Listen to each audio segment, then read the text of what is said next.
This is a 1929 Stutz, an American car, but this car was sold through their London distributor.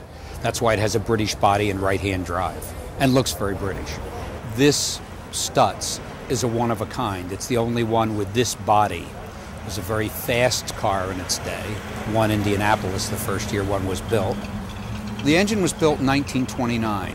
It's an overhead cam, supercharged, straight 8. And this is one of 2 remaining Stutzes with superchargers. Supercharging means pushing a lot of the fuel-air mixture into the engine. Obviously, the more of that you have in the bigger explosion, the more horsepower. And it's an old technology that is becoming common again. And you can buy a new supercharged Cadillac, you can buy all kinds of supercharged cars. And that's a real thing of the future in terms of making more horsepower with less displacement, burning less fuel. This has a 4-speed transmission. That was common, but it's no fun to shift. And when you drove a car this era, you didn't go clicking up and down through the gearbox. You got it in high gear as soon as you could and left it there. And it was something of bragging rights for a car manufacturer if a car would accelerate in high gear from 15 miles an hour or something. Well, the extra power and torque of the supercharger makes that much easier.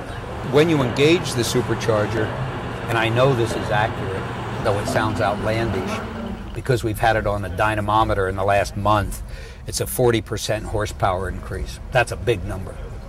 And it doesn't accelerate like crazy because it's heavy. But boy, it goes down the road once you get it going. I mean, it's a very comfortable 80-mile-an-hour car on a country road. You wouldn't want somebody to run in front of you. Stopping takes a while. You know, somebody said to me earlier today that this is a rakish car that some debonair fellow would have driven with his mistress on the weekend.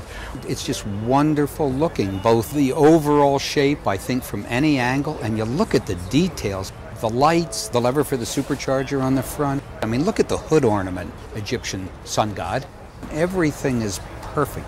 It has the neatest reclining seats, and the recliners are just leather belts like you wear around your waist on both. I mean, ingenious, look great, simple. I think the dash is pretty typical of the period. Oil pressure, water temperature, speedo and trip odometer, get that? Real odometer, and the speedometer, big clock, unreliable gas gauge, and the amp gauge. This is the engagement for the supercharger. You pull this out, and that's an oil primer for it. You can engage it while you're driving. Actually, you can leave it and give the time. It's unusual that I ended up with it. My name's Skip Barber, and I'm pretty involved in car racing, and I own Lime Rock, and I have no interest in vintage cars. And I saw this at an auction and just absolutely fell in love with it. Had to have it regardless. Not necessarily a prudent decision. A very, very unusual car. One of few that was supercharged. And it had such a beautiful roof line. It was a coupe. And the way the back of the roof came down, myself and the judges that I was in team with all acknowledged that was probably the most beautiful car in the whole day.